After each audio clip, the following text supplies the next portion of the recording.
സാറേ, ഒടുവിൽ Justin Trudeau രാജിവെച്ചു. അപ്പോൾ ഇനി സ്വാഭാവികമായിട്ടും പിൻഗാമി വേണമല്ലോ. അതിനെ സംബന്ധിച്ച് തീരുമാനങ്ങളൊക്കെ ആയി ഏതാണ്ടൊക്കെ. അതായത് ഈ അവിടുത്തെ ഉപപ്രധാനമന്ത്രിയും ധനമന്ത്രിയും ആയിരുന്ന ക്രിസ്ത്യ ഫ്രീലാൻഡ് അടുത്ത കാലത്ത് രാജിവെച്ചിരുന്നു. അവർ രാജിവെച്ച് പുറത്തു പോകുമ്പോൾ തീക്ഷ്ണമായ ഒരു കത്ത്, അതായിരുന്നു രാജിക്കത്ത്. ശക്തമായ ഭാഷയിലുള്ള ഒരു രാജിക്കത്തായിരുന്നു. അവരുടെ രാജിയോടുകൂടി തന്നെ ട്രൂഡോയുടെ ദിവസങ്ങൾ എണ്ണപ്പെട്ടു എന്നുള്ളത് വ്യക്തമായിരുന്നു. അവരുടെ രാജി, പിന്നെ 21 MP ട്രൂഡോയ്ക്ക് എതിരായത്, സ്വന്തം പാർട്ടിയിൽ നിന്ന് എതിരായത്, പിന്നെ ന്യൂ ഡെമോക്രാറ്റിക് പാർട്ടി NDP അതിൻ്റെ നേതാവ് ജഗ്മീത് സിംഗ് ഈ സഖ്യത്തിൽ നിന്ന് പുറത്തേക്ക് പോയത്. അതായത് സിഖ് സഖ്യമാണല്ലോ അത്. സിഖ് വോട്ട് ബാങ്ക് അങ്ങനെയാണ് ട്രൂഡോയുടെ കൂടെ ഉണ്ടായിരുന്നതും. ഈ സിഖ് പല കലാപകാരികൾ, ഇന്ത്യ വിരുദ്ധരായവരെയൊക്കെ ട്രൂഡോ സംരക്ഷിച്ചു പോന്നിരുന്നതും ഇന്ത്യക്ക് എതിരായതും ഒക്കെ അങ്ങനെയാണ്. ഈ അവിടുത്തെ സിഖ് വോട്ട് ബാങ്കിന് വേണ്ടിയിട്ട് നിലകൊണ്ടിട്ടാണ്. അപ്പം ജഗ്മീത് സിംഗും പോയി. പിന്നെ നിൽക്കക്കള്ളി ഇല്ലാതായിരുന്നു ട്രൂഡോയ്ക്ക്. അങ്ങനെയാണ് ഈ സർക്കാരിനെ, ലിബറൽ സർക്കാരിനെ, ട്രൂഡോ സർക്കാരിനെ അട്ടിമറിക്കാനായിട്ട് ഈ മാസം അവിശ്വാസ പ്രമേയം അവതരിപ്പിക്കും എന്ന് ജഗ്മീത് സിംഗ് പറഞ്ഞിരുന്നു. അത് പ്രതിപക്ഷ കക്ഷികൾ പിന്തുണച്ചു കഴിഞ്ഞാലും ട്രൂഡോ പോകുമായിരുന്നു. ആ അവിശ്വാസ പ്രമേയം വന്നിട്ട് തുറന്ന് കത്തെഴുതിയിരുന്നു ജഗ്മീത് സിംഗ്. ഒക്ടോബറിലാണ് ട്രൂഡോയുടെ കാലാവധി തീരേണ്ടിയിരുന്നത്. ഒക്ടോബർ വരെ സമയം ഉണ്ടായിരുന്നു. അപ്പോൾ അത് കഴിഞ്ഞ് പിന്നെ ചാൻസ് ഒന്നും ഉണ്ടാവില്ല എന്നുള്ളത് ഉറപ്പായിരുന്നു. ട്രൂഡോയുടെ അധ്യായം തീരുകയാണ് അവിടെ. ട്രൂഡോയുടെ അച്ഛനും അവിടെ പ്രധാനമന്ത്രിയായിരുന്നു നേരത്തെ. അപ്പോൾ വാഗ്ദാനങ്ങളൊന്നും ട്രൂഡോ പാലിച്ചില്ല എന്ന് ഇവരെല്ലാവരും പറയുന്നുണ്ടായിരുന്നു. സ്വന്തം കക്ഷിയിൽ നിന്ന് തന്നെ എതിർപ്പ് വരുമായിരുന്നു. പ്രതിനിധി സഭയിൽ ഈ പ്രതിപക്ഷത്തിൻ്റെതായ ദിവസങ്ങളിൽ ഈ അവിശ്വാസ പ്രമേയം അവതരിപ്പിക്കും എന്നാണ് തീരുമാനിച്ചിരുന്നത്. 27-ാം തീയതിയാണ് ഇനി സഭ ചേരുന്നത്. ഇപ്പോൾ ഈ വിൻ്റർ ബ്രേക്കിലാണ്. അപ്പോൾ 27-ാം തീയതി, അപ്പോൾ ഇനി കുറച്ച് ദിവസമേ ഉള്ളൂ.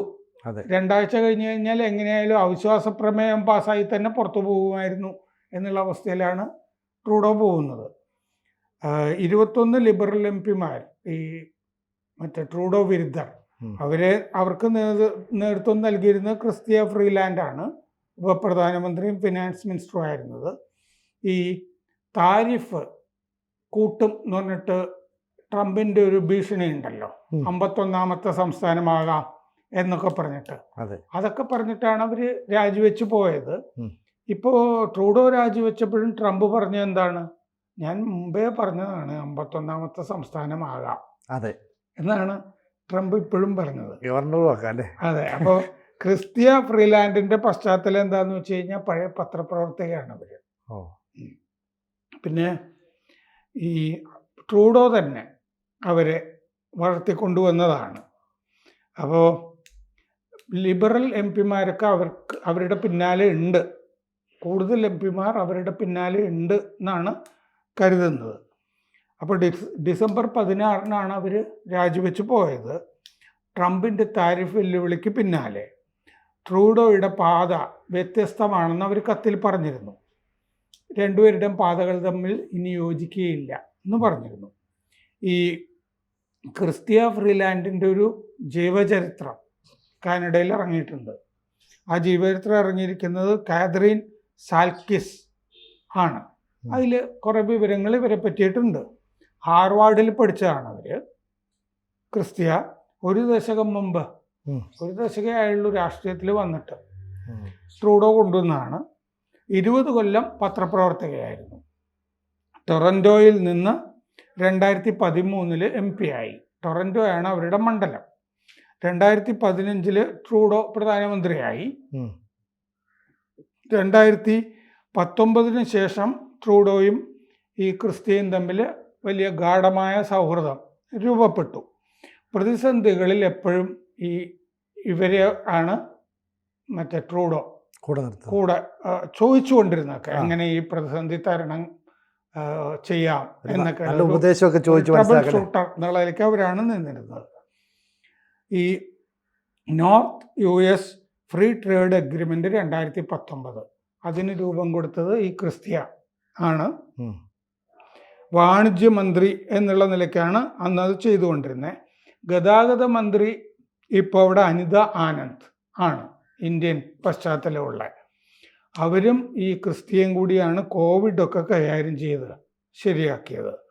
വിദേശനയം മൊത്തത്തിൽ തീരുമാനിച്ചിരുന്നത് ഈ ക്രിസ്ത്യ ആണെന്നുള്ളത് പരസ്യമായ രഹസ്യമാണ്, ട്രൂഡോ അല്ല, ഇവരാണ്. അപ്പം ഇവർക്കൊരു പ്രാമുഖ്യം മന്ത്രിസഭയിൽ തന്നെ ഉണ്ടായിരുന്നു. ട്രൂഡോയുടെ ആദ്യത്തെ മന്ത്രിസഭയിൽ രാജ്യാന്തര വാണിജ്യ മന്ത്രിയായിരുന്നു ക്രിസ്ത്യ, പിന്നെ വിദേശമന്ത്രിയായി. 2020 ആദ്യത്തെ വനിതാ ധനമന്ത്രിയായി കാനഡയിലെ. ഈ MP-മാരൊക്കെ ഇവരുടെ കൂടെ ആണ്. അപ്പം അതുകൊണ്ട് ഇവരാകും മിക്കവാറും എന്നാണ് കരുതുന്നത്. ഒൻറ്റാറിയോയിൽ നിന്നുള്ള ലേബർ MP ചന്ദ്ര ആര്യ പറഞ്ഞിട്ടുണ്ട് ഇവരാണ് കേന്ദ്ര ബിന്ദു എന്ന് പറഞ്ഞിട്ടുണ്ട്.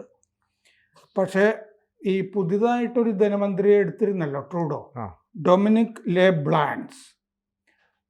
പിന്നെ വിദേശമന്ത്രി മെലാനി ജോളി, മുൻ bank of Canada governor mark Carney, പിന്നെ പഴയ ഭവനമന്ത്രി സീൻ ഫ്രേസർ, ഇങ്ങനെയുള്ളവരുടെ പേരുമൊക്കെ കേൾക്കുന്നുണ്ട്. പക്ഷെ സാധ്യത കൂടുതൽ ഇവർക്ക് തന്നെയാണ്, ക്രിസ്ത്യ ഫ്രീലാൻഡിനാണ്. അങ്ങനെയാണ്.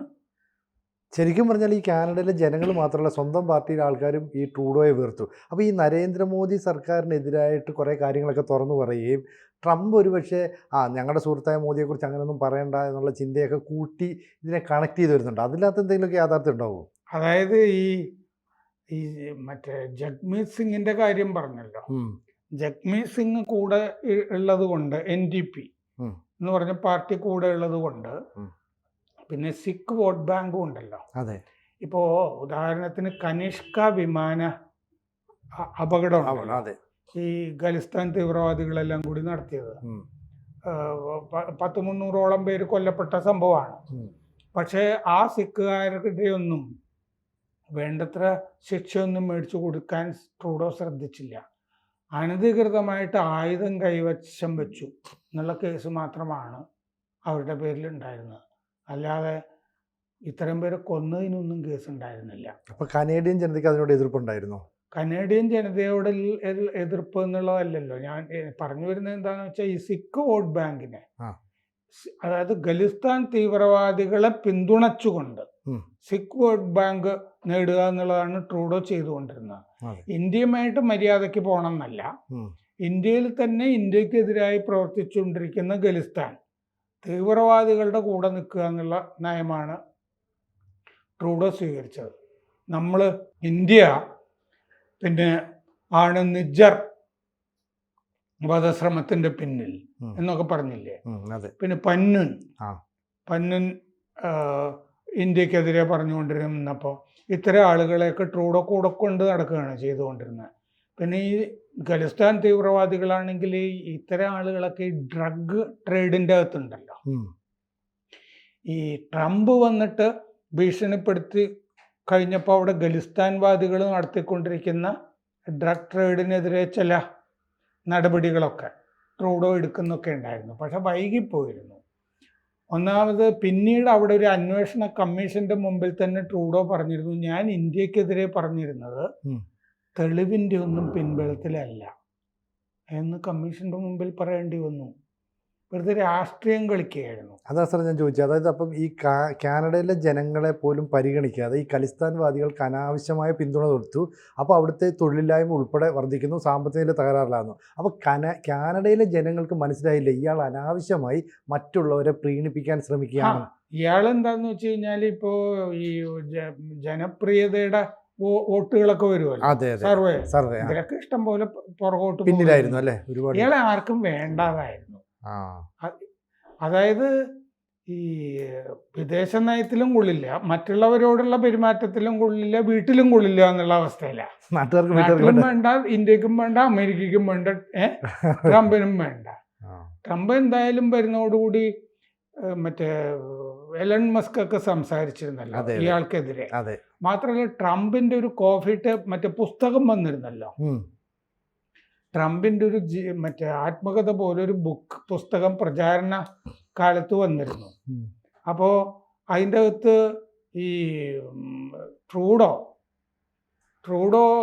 ശരിക്കും ആരുടെ മകനാണ്, കാസ്ട്രോയുടെ മകനാണോ എന്നൊക്കെയുള്ള ആരോപണമൊക്കെ അതിൻ്റെ അകത്ത് ഉന്നയിച്ചിരുന്നു. കാരണം ട്രൂഡോയുടെ അമ്മ കാസ്ട്രോയുമായിട്ട് വലിയ അടുപ്പത്തിലാണെന്നൊക്കെ ട്രംപ് ആ പുസ്തകത്തിൽ എഴുതുകയൊക്കെ ചെയ്തിരുന്നു. അപ്പോൾ ഇവൻ ആള് ശരിയല്ല എന്ന് പറഞ്ഞാൽ മര്യാദയ്ക്കൊരു തന്തയുള്ള ആളല്ല ട്രൂഡോ എന്നുള്ളതാണ് അതിൻ്റെ അകത്ത് ട്രംപ് പറഞ്ഞു വെച്ചത്. അത് ആ പ്രചാരണ കാലത്ത് പുസ്തകമൊക്കെ വന്നിരുന്നതാണ്. ഈ ഒരു ആരോപണം ഉയർത്തിയിരുന്നു. അവർ വലിയ സോഷ്യലൈറ്റ് ആയിരുന്നു ഈ അമ്മ. ഇങ്ങനെ വിരുന്നുകളിലും ഒക്കെ പോകുന്നതൊക്കെ ആയിട്ട്. അപ്പൊ ഇങ്ങനൊരു ആരോപണം ട്രംപ് ഉന്നയിച്ചിരുന്നു. ഇദ്ദേഹത്തിന്റെ യഥാർത്ഥ പിതാവ് ആരാണ് എന്നുള്ളൊരു സംശയം ഉയർത്തുന്ന ഒരു ഖണ്ഡിക ട്രംപിന്റെ ആത്മകഥയുടെ അകത്ത് ഉണ്ടായിരുന്നു. അത് ഈ പ്രചാരണ കാലത്തുമൊക്കെ വന്നിരുന്നു.